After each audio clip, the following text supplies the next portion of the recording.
I was in Columbia, South Carolina on September 11th, 2001.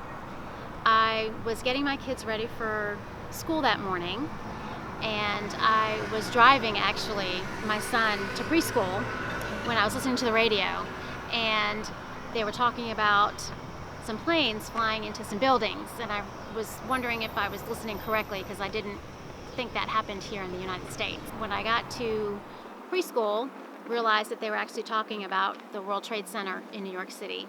Went in to see the TVs that were on, realized that the World Trade Center had been hit, and I just stared at that TV and said, I think my brother works there. So watched a little longer and saw that the one building had fallen. Then all of a sudden I got the dread and said, really don't want to go home. I really just wanted to stay where I was and pretended it didn't happen because I didn't want to know what had happened to my brother. So when preschool was done, they kind of said, you got to go.